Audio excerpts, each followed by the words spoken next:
क्या दोस्तों आपको पता है हाल ही में रोहित सरदाना का निधन हो गया। वे कौन थे?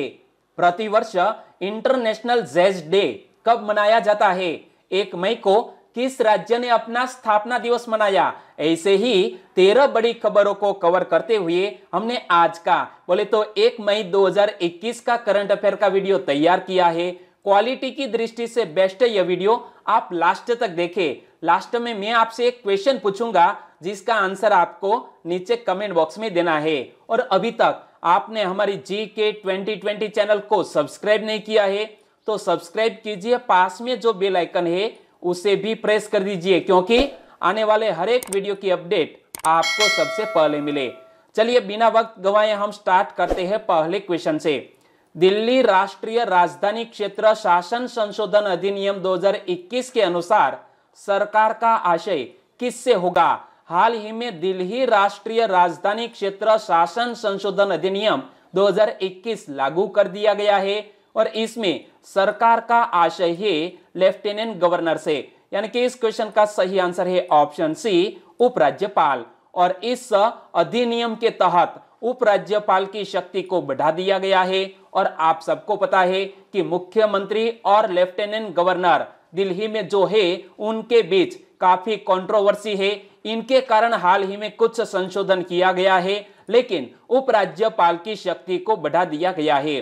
तो दिल्ली के लेफ्टिनेंट गवर्नर कौन है? इमेज में आप देख सकते हैं अनिल बैजल, वो दिल्ली के वर्तमान उपराज्यपाल। हाल ही में राजधानी दिल्ली के उपराज्यपाल की शक्ति को बढ़ाने संबंधी दिल्ली राष्ट्रीय राजधानी क्षेत्र शासन संशोधन अधिनियम 2021 लागू कर दिया गया है। और इस घटना के बारे में मैं आपको आगे बताऊं तो दिल्ली राष्ट्रीय राजधानी क्षेत्र शासन संशोधन अधिनियम 2021 में कौन से प्रमुख प्रावधान है वो भी हमें पता होना चाहिए। तो यह अधिनियम वर्ष 1991 के अधिनियम की धारा 21, 24, 33 और 44 में संशोधन करता है। और इसके तहत दिल्ली राष्ट्रीय राजधानी क्षेत्र में सरकार का आशय किससे होगा? उपराज्यपाल से होगा। और आगे मैं आपको बताऊं तो यह अधिनियम उन मामलों में भी उपराज्यपाल को विवेकाधीन अधिकार देता है जिन मामलों में दिल्ली की विधानसभा को कानून बनाने का अधिकार प्राप्त है। तो यहां अब आपको समझ में आ गया कि दिल्ली की विधानसभा को कानून बनाने का अधिकार प्राप्त है, इसमें भी उपराज्यपाल को विवेकाधीन अधिकार दिया गया है। यानी कि अब काम मुश्किल होता जा रहा है अरविंद केजरीवाल के लिए। और अरविंद केजरीवाल बोले तो दिल्ली के वर्तमान मुख्यमंत्री। और यहां आप मैप में देखिए कि यह है दिल्ली, और दिल्ली में दोस्तों यहां पर एक नदी है। नदी का नाम क्या है? तो नदी का नाम है यमुना। तो हमारा दिल्ली शहर है वो यमुना नदी के तट पर बसा हुआ। और नई दिल्ली की स्थापना कब हुई? 1911 में। और नई दिल्ली के वर्तमान मुख्यमंत्री अरविंद केजरीवाल और दिल्ली के लेफ्टिनेंट गवर्नर है अनिल बैजल। तो दोस्तों इसी तरह हर क्वेश्चन से जुड़े इंपॉर्टेंट फैक्ट मैं आपके सामने रखता हूं। हमारा यह तरीका आपको अच्छा लगता है लाइक करना मत भूलिएगा। दूसरा क्वेश्चन है आपकी स्क्रीन पर। हाल ही में 1 मई को निम्न में से किस राज्य ने अपना स्थापना दिवस मनाया? दोस्तों प्रतिवर्ष 1 मई को 2 राज्य अपना स्थापना दिवस मनाते हैं, एक महाराष्ट्र और दूसरा गुजरात। दोस्तों गुजरात गौरव दिवस के रूप में 1 मई को अपना यह महत्वपूर्ण दिवस मनाते हैं, लेकिन साथ साथ महाराष्ट्र दिवस भी मनाया जाता है 1 मई को। यानी कि इस क्वेश्चन का सही आंसर है ऑप्शन ए और बी दोनों, यानी कि हमारा सही आंसर बन जाता है ऑप्शन डी। तो सबसे पहले हम महाराष्ट्र की बात करें। महाराष्ट्र की राजधानी का नाम है मुंबई, जिसे हमारे देश की आर्थिक कैपिटल भी कहा जाता है। और महाराष्ट्र के वर्तमान राज्यपाल कौन है? भगत सिंह कोश्यारी। और महाराष्ट्र के मुख्यमंत्री है उद्धव ठाकरे। तो यह तो हमें पता है, लेकिन उद्धव ठाकरे महाराष्ट्र के 18वें चीफ मिनिस्टर है। और महाराष्ट्र का गठन कब हुआ?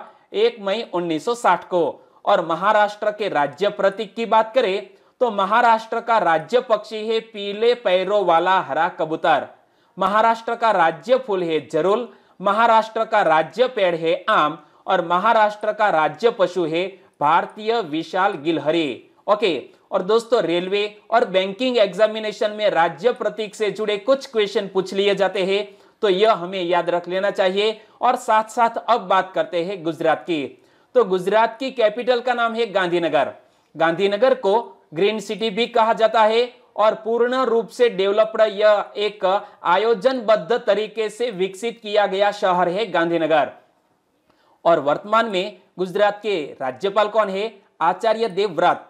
और गुजरात के वर्तमान मुख्यमंत्री है विजयभाई रूपाणी और गुजरात के उप मुख्यमंत्री है नितिन भाई पटेल। और Asiatic lion only for Gujarat में ही पाए जाते हैं। किस जिले में? तो जूनागढ़ जिले में सासन गिर के जंगल में। और विश्व की सबसे ऊंची प्रतिमा स्टेच्यू ऑफ यूनिटी कहां पर स्थित है? नर्मदा नदी में साधु द्वीप पर। और इस प्रतिमा की ऊंचाई कितनी है? 182 मीटर। ओके, तीसरा क्वेश्चन, संयुक्त सैन्य अभ्यास डिफेंडर यूरोप 2021 कहां शुरू हुआ? हाल ही में डिफेंडर यूरोप 21 नामक एक संयुक्त सैन्य अभ्यास आयोजित हुआ है अल्बानिया में। यानी कि इस क्वेश्चन का सही आंसर है अल्बानिया। लेकिन डिफेंडर यूरोप 21 में किन किन देशों की सेना ने भाग लिया वो भी हमें पता होना चाहिए। तो इसमें भाग लिया है नाटो संगठन के सदस्य कंट्री की सेना ने।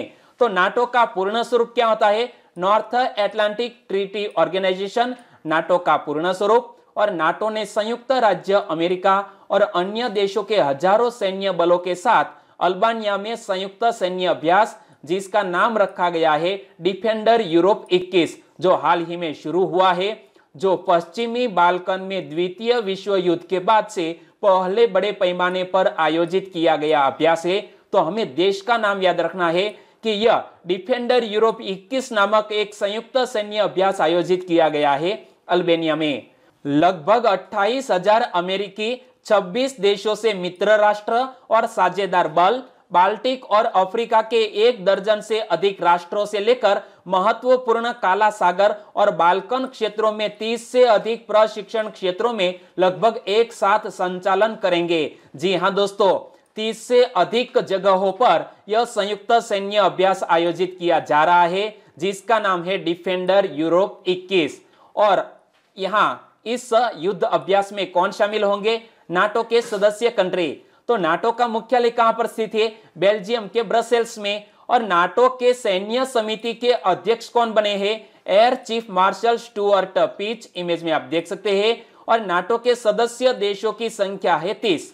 और नाटो की स्थापना कब हुई? 4 अप्रैल 1949 को।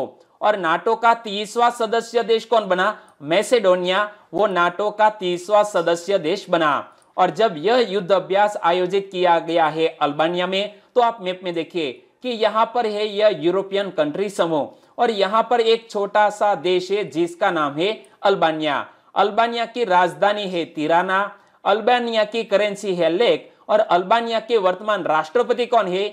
इलिर मेट्टा, इमेज में आप देख सकते हैं। और अल्बानिया के वर्तमान प्रधानमंत्री एदी रमा, इमेज में आप देख सकते हैं। और दोस्तों, हर कंट्री से जुड़े इतने फैक्ट आपको याद रख लेने चाहिए। चौथा क्वेश्चन, हाल ही में टीवी सोमनाथन को कौन से पद के लिए नामित किया गया? टीवी सोमनाथन को हाल ही में वित्त सचिव के पद पर नामित किया गया। यानी कि इस क्वेश्चन का सही आंसर है ऑप्शन बी, वित्त सचिव। नाम मत भूलिएगा, टीवी सोमनाथन।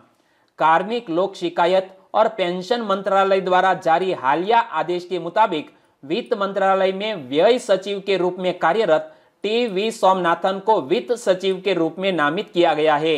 लेकिन टीवी सोमनाथन किस राज्य के आईएएस कैडर के अधिकारी है? टीवी सोमनाथन 1987 बैच के तमिलनाडु कैडर के आईएएस अधिकारी है, इमेज में आप देख सकते हैं। और टीवी सोमनाथन वर्तमान में वित्त मंत्रालय में सभी सचिवों में सबसे वरिष्ठ अधिकारियों में से एक है। यानी कि इस मंत्रालय में सबसे वरिष्ठ सचिवों में सबसे ऊपर है टीवी सोमनाथन और वो बन गए हैं हमारे भारत देश के वित्त सचिव।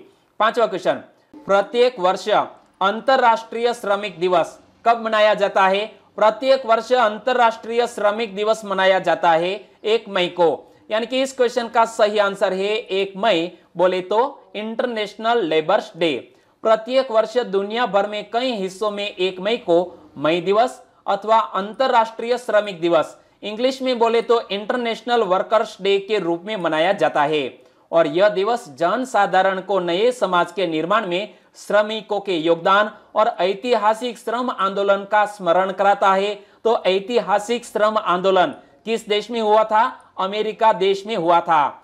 मई दिवस का जन्म अमेरिका में वर्ष 1884 में काम के घंटे 8 करोड़ आंदोलन से ही शुरू हुआ था। यानी कि उस वक्त तकरीबन एक सप्ताह में 100 से अधिक घंटों तक यहां मजदूरों से काम करवाया जाता था। लेकिन काम के घंटे 8 करोड़ एक आंदोलन चलाया गया अमेरिका में। और भारत में मजदूर दिवस पहली बार चेन्नई, जो कि वर्तमान में तत्कालीन मद्रास था, वर्तमान में चेन्नई है, चेन्नई में 1 मई 1923 को आयोजित किया गया था। और यह पहल सर्वप्रथम लेबर किसान पार्टी के प्रमुख सिंगारवेलर द्वारा की गई थी। और सिंगारवेलर के सम्मान में 2006 में हमारे पोस्टल डिपार्टमेंट ने एक 5 रुपये का डाक टिकट भी जारी किया था। इमेज में आप देख सकते हैं। तो भारत में यह मजदूर दिवस मनाने की शुरुआत कहां होती है? मद्रास में बोले तो चेन्नई में। कब? 1 मई 1923 से। छठा क्वेश्चन, भारत के पहले 3D प्रिंटेड घर का उद्घाटन किसने किया? हमारे भारत देश में पहला 3D प्रिंटेड घर तैयार हो गया है। सिर्फ 5 दिनों में यह घर बनकर तैयार किया गया। कहां पर? IIT मद्रास में। और इसका उद्घाटन किया है हमारी वित्त मंत्री निर्मला सीतारमण जी ने। यानी कि इस क्वेश्चन का सही आंसर है निर्मला सीतारमण। इमेज में आप देख सकते हैं। केंद्रीय वित्त मंत्री निर्मला सीतारमण ने भारतीय प्रौद्योगिकी संस्थान मद्रास यानी कि IIT मद्रास में भारत में पहले 3D प्रिंटेड घर का उद्घाटन किया। इमेज में आप देख सकते हैं भारत का पहला यह 3D प्रिंटेड हाउस। और इस 3D प्रिंटेड घर की अवधारणा की कल्पना पूर्व IIT मद्रास के पूर्व छात्रों ने की थी। जी हाँ, IIT मद्रास के पूर्व छात्रों ने यह 3D हाउस की कल्पना की थी। इमेज में आप देख सकते हैं यह है IIT मद्रास के पूर्व छात्रों। एकल मंजिला घर कंक्रीट 3D प्रिंटिंग तकनीक का उपयोग करके लगभग 600 वर्ग फुट के क्षेत्र में केवल 5 दिनों में बनाया गया है यह हाउस। और 3D प्रिंटेड हाउस 2022 तक प्रधानमंत्री नरेंद्र मोदी के सभी के लिए आवास योजना की दृष्टि की समय सीमा को पूरा करने में मदद करेगा। यानी कि सिर्फ 5 दिनों में यह घर बनकर तैयार हो जाता है। तो हमारे प्रधानमंत्री ने एक लक्ष्य तय किया है कि 2022 तक सभी के लिए अपना एक अलग घर होगा। तो इस योजना को पूर्णतः लागू करने में और इस टारगेट को पहुंचने के लिए यह 3D प्रिंटेड हाउस काफी फायदेमंद टेक्निक होगी। और इमेज में आप देख सकते हैं इसी तरह का हाउस। और यह है IIT मद्रास के पूर्व छात्र। इमेज में आप देख सकते हैं बहुत ही खूबसूरत लग रहा है एक मंजिला हाउस। 7वां क्वेश्चन, हाल ही में रोहित सरदाना का निधन हो गया, वे कौन थे? इमेज में आप देख सकते हैं दोस्तों बहुत ही एक जाना माना चेहरा। आपने कहीं आज तक पर न्यूज देखा है तो यह रोहित सरदाना अक्सर आपने देखे होंगे। रोहित सरदाना एक जाने माने पत्रकार थे जिसका हाल ही में हार्ट अटैक की वजह से निधन हो गया है। यानी कि इस क्वेश्चन का सही आंसर है रोहित सरदाना बोले तो एक पत्रकार। हमारे देश के प्रधानमंत्री, राष्ट्रपति, उपराष्ट्रपति ने भी यह रोहित सरदाना के निधन पर शोक व्यक्त किया। रोहित सरदाना भारत के सबसे ज्यादा पसंद किए जाने वाले ऊर्जावान एंकर थे। और वो काम किस चैनल पर करते थे? आज तक पर। और शुक्रवार को हार्ट अटैक से उनका निधन हो गया। और हमारे वर्तमान सूचना और प्रसारण मंत्री प्रकाश जावड़ेकर जी ने भी यह रोहित सरदाना के निधन पर शोक व्यक्त किया है। और रोहित सरदाना को मिले पुरस्कार की बात करें तो हरियाणा के कुरुक्षेत्र से आने वाले, कहां से रहने वाले हैं? हरियाणा के कुरुक्षेत्र से आने वाले रोहित के नाम बेस्ट एंकर के NT अवार्ड, ENBA अवार्ड के साथ साथ हिंदी पत्रकारिता का प्रतिष्ठित गणेश शंकर विद्यार्थी पुरस्कार भी है। यानी कि उनके जीवन में यह पत्रकारिता से जुड़े कुछ महत्वपूर्ण पुरस्कार भी जीत लिए हैं, नाम मत भूलिएगा। और हम हमारी चैनल GK 2020 चैनल की ओर से रोहित सरदाना को भावभीनी श्रद्धांजलि अर्पित करते हैं। 8वां क्वेश्चन, हाल ही में भारत बायोटेक ने कोवैक्सीन की कीमत प्रति डोज राज्यों के लिए 600 रुपये से घटाकर कितने रुपये कर दी है? कोवैक्सीन की प्रति डोज राज्यों के लिए कीमत जो पहले 600 रुपये थी वो घटाकर कर दी है कोवैक्सीन ने 400 रुपये। यानी कि इस क्वेश्चन का सही आंसर है 400 रुपये। हाल ही में भारत बायोटेक ने कोवैक्सीन की कीमत प्रति डोज राज्यों के लिए 600 रुपये से घटाकर 400 रुपये कर दी है। जबकि निजी अस्पतालों में कोवैक्सीन 1200 रुपये प्रति डोज की दर से मिलेगा। यानी कि यदि आप कोई प्राइवेट अस्पताल में कोवैक्सीन लेना चाहते हैं तो इसके लिए आपको 1200 रुपये पे करने होंगे। और इससे पहले कोविशील्ड की कीमत राज्यों के लिए 400 रुपये से घटाकर 300 रुपये कर दी गई थी। और यहाँ हमारे भारत देश में कोवैक्सीन और कोविशील्ड दोनों वैक्सीन लगवा दी जा रही है। तो कोवैक्सीन की बात करें, कोवैक्सीन भारत बायोटेक द्वारा निर्मित एक सरकारी समर्थित टीका है और इसकी प्रभावकारिता कितनी है? 81% कोवैक्सीन की प्रभावकारिता है।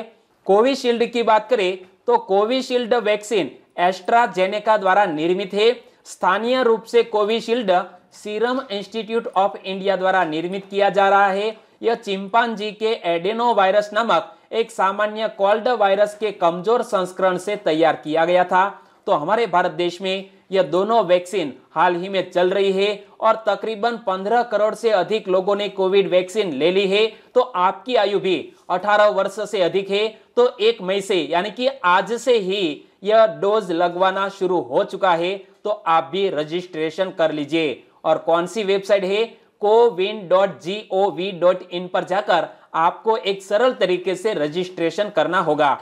चलिए आगे बात करते हैं। 9वां क्वेश्चन है आपकी स्क्रीन पर। हाल ही में कृषि अवसंरचना कोष ने कितने करोड़ रुपए का आंकड़ा पार कर लिया है? एग्रीकल्चर इंफ्रास्ट्रक्चर फंड ने हाल ही में 8000 करोड़ रुपए का आंकड़ा पार कर लिया है और इसीलिए यह कृषि अवसंरचना कोष सुर्खियों में आया है। यानी कि इस क्वेश्चन का सही आंसर है 8000।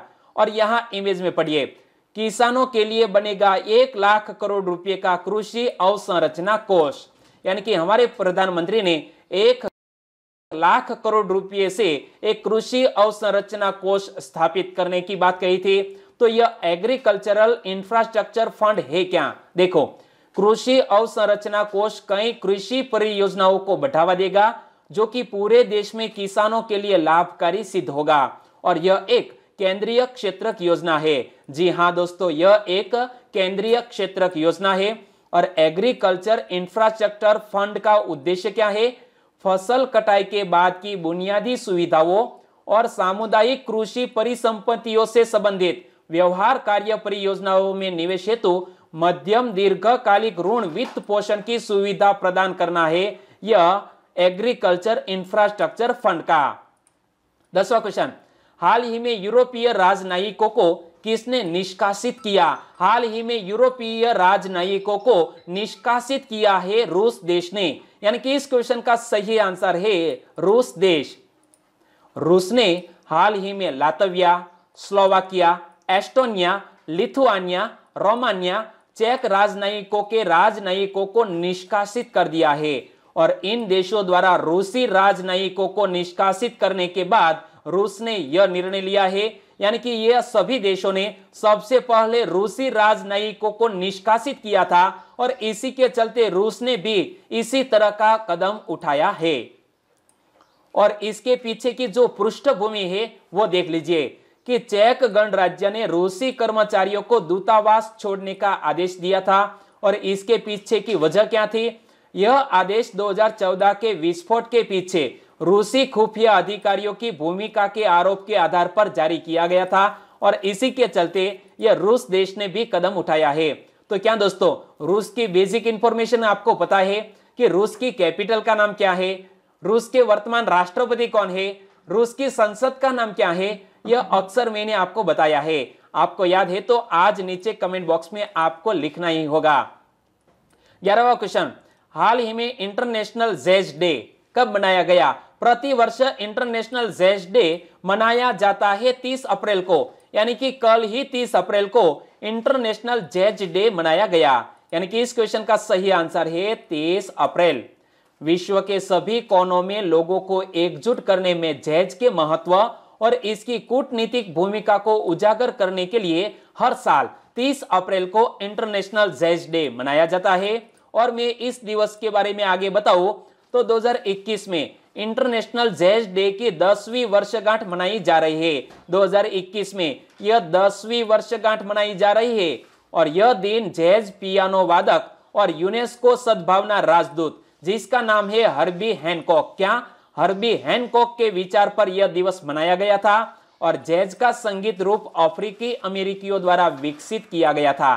किसके द्वारा? अफ्रीकी अमेरिकियों द्वारा यह जैज का एक संगीत रूप है वो विकसित किया गया था। और नवंबर 2011 को संयुक्त राष्ट्र शैक्षिक, वैज्ञानिक और सांस्कृतिक संगठन, शॉर्ट में बोले तो यूनेस्को ने 30 अप्रैल को इंटरनेशनल जैज डे के रूप में घोषित किया था। तो यह महत्वपूर्ण दिवस की घोषणा किसने की थी? यूनेस्को ने की थी। तो यूनेस्को की 3 बात आपको याद रख लेनी है कि यूनेस्को के वर्तमान महानिदेशक कौन है? Andre Azoulay. यूनेस्को का गठन कब हुआ? 4 नवंबर 1946 को। और यूनेस्को का मुख्यालय कहां पर स्थित है? फ्रांस की कैपिटल पेरिस में यूनेस्को का हेडक्वार्टर स्थित है। 12वां क्वेश्चन, हाल ही में सॉली सोराब जी का निधन हो गया, वे कौन थे?